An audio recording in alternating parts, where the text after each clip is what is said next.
Hello and welcome to my easy to understand guide to the regulation of social media. This video is going to be relevant for you if you are studying social media, which basically appears on pretty much every specification now for media studies, particularly at A-level.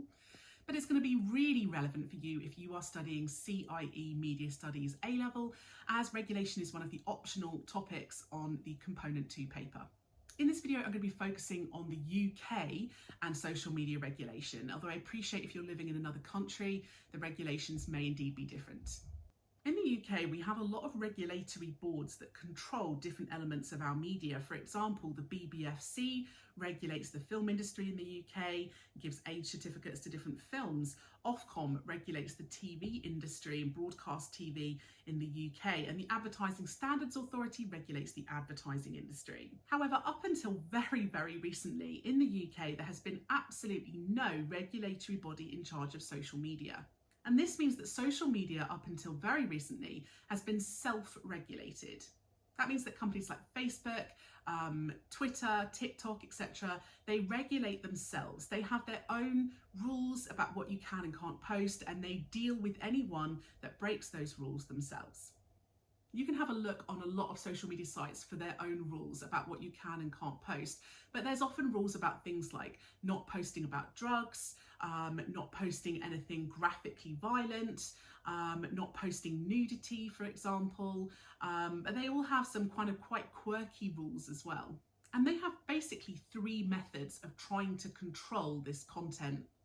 The first is that members who use those websites, so members of the public, can actually choose to report things they see online. And you may have seen this when you've been on a social media site before.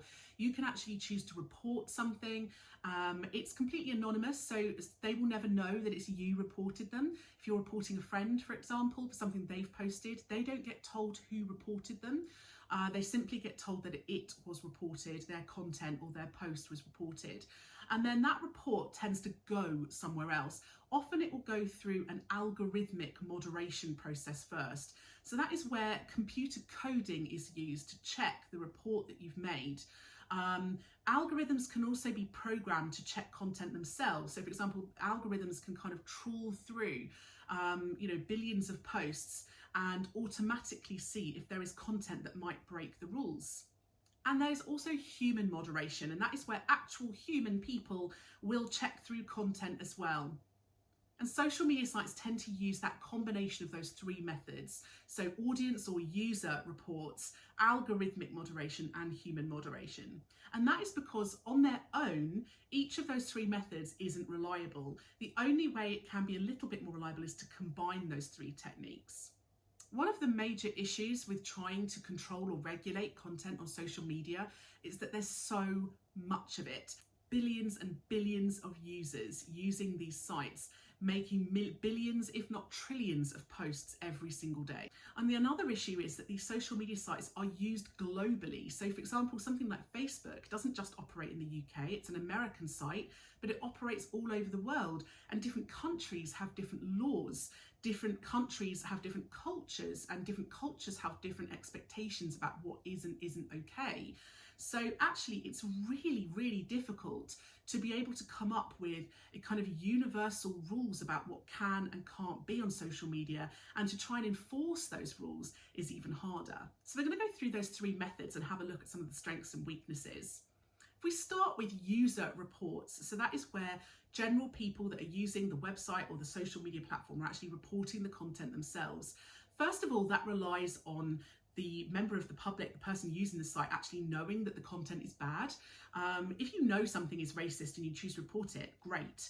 But there are people who don't know that what they're seeing is offensive, or don't know that what they're seeing is racist or homophobic or xenophobic or whatever it might be, or they don't care. And so it's not a great way of trying to control the content on your site. A lot of people are also put off from reporting content. They're worried that it's going to come back to them, that their friend or whoever they're reporting is going to find out that they've reported it. So they're worried, and they just kind of think, well, I won't do it, someone else will. They don't want to take responsibility for being the person that reports it. And of course, by that point, at least some people have already seen that content. Once it's been online, once somebody has seen it enough, if it's bad enough that somebody reports it, does it really make a difference if it gets taken down? If potentially billions of people may already have seen that particular post. So let's move on to algorithms and the strengths and weaknesses of algorithms. The great thing about algorithms is they can check through a huge amount of content. They're computer codes, basically. So you can code your computer to check through millions, if not billions, of posts every single day. It's programmable, it's automatic. You don't need to worry about giving them lunch breaks or rest breaks or anything like that. And it's certainly cheaper than hiring a load of actual people to moderate your content. One problem is that algorithms are basically computer code. Computer code can't really detect context. So computer code doesn't know what sarcasm is or jokes. It doesn't know whether you are using nuance or tone. It can't tell whether you're shouting or being rude or whether you're just being silly. And there have been people whose content has been reported and even been prosecuted for content they've made where it seems obvious that they were joking to most people, but the company haven't taken it that way, and certainly the algorithms didn't see it that way. So human moderation is something that can plug those gaps. Humans can, in theory, detect context and nuance and tone. However, there are some major issues with using human moderators. One is that they simply cannot look through a massive amount of content like algorithms can. There's only a certain number of posts that a human being can look at in an average day. Human moderators also have to look at a huge amount of very graphic, quite traumatizing content. And there have been several cases of human moderators coming forwards to expose the companies that have employed them and how little support they had and how it's actually caused things like post-traumatic stress disorder. Of course, one thing you have to think about is not actually in social media sites' interests to control the content on their sites. We live in what's called an attention economy. That means that they make money from our attention. They make money from keeping us looking. And what tends to interest us the most is the most graphic content, the most shocking content, the most controversial content. Whether it's because we are cathartically loving it and secretly we love watching all this graphic stuff, or whether it's because we are outraged that it's on there and we're commenting underneath about how terrible it is, it's still holding our attention. And so it's those kind of quite controversial, it's the darkest, deepest, most graphic content that is getting the most views.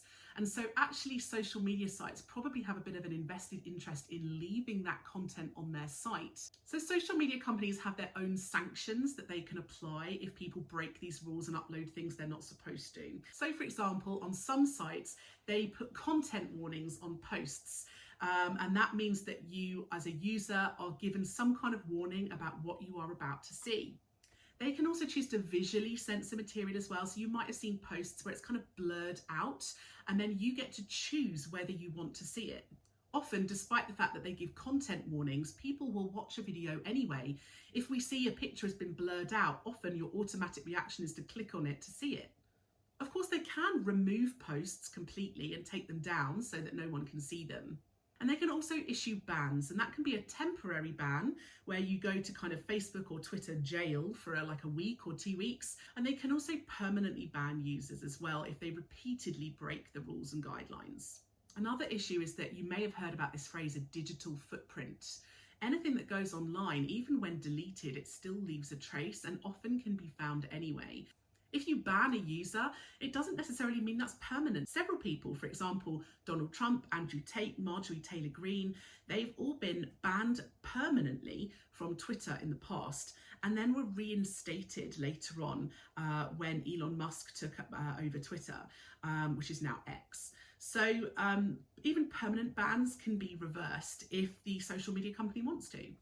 And of course, even if they keep the ban in place, those users will often set up another account or a different username, or they'll go to another social media site entirely. There are social media sites like Telegram, Gab, Parler, Truth Social that have specifically been set up for people who want what they think is freedom of speech, but actually tends to be the idea that they will be allowed to say whatever they want, no matter how offensive it is. So not all social media sites are regulated in the same way. Some, like Truth Social, Parler, Gab, Telegram, are highly unregulated and pride themselves on it. Ownership can have an impact on the regulation of social media. So for example, Elon Musk taking over Twitter, turning it into X, has had an impact on the regulation of things on Twitter. More things are allowed to be posted now than used to be posted under the old ownership. People have been allowed back on that were permanently banned. Rules have changed to fit Elon Musk's personal, political and social viewpoints. Now, there have been some new attempts to regulate social media in the UK. There is a new law called the Online Safety Bill, the OSB. Now, I have an entirely separate video all about the Online Safety Bill, so I would suggest watching that to get some information. But essentially, it's a new law that puts Ofcom, the company that currently regulates TV, radio, etc., it puts Ofcom in charge of regulating social media companies in the UK. It's the first time we've ever had a regulatory body in charge of social media in the UK, and it's only just come into place in the last few weeks. They will not be regulating individual posts on social media. They will be doing is holding social media companies accountable for allowing content that might be offensive or graphic onto their sites and not doing anything about it. So the Online Safety Bill is a new piece of legislation that is going to attempt to try and clean up social media in the UK. Well, we have yet to see how this is going to work in practice, and later on throughout 2024 and forwards into 2025, we will see whether or not they're actually able to do this. So that was my easy to understand guide to the regulation of social media in the UK. Don't forget to subscribe to my channel for other videos that might be relevant to you. And if you've got any questions or a video that you would like that I don't already have, leave a little comment below and I'll see what I can do.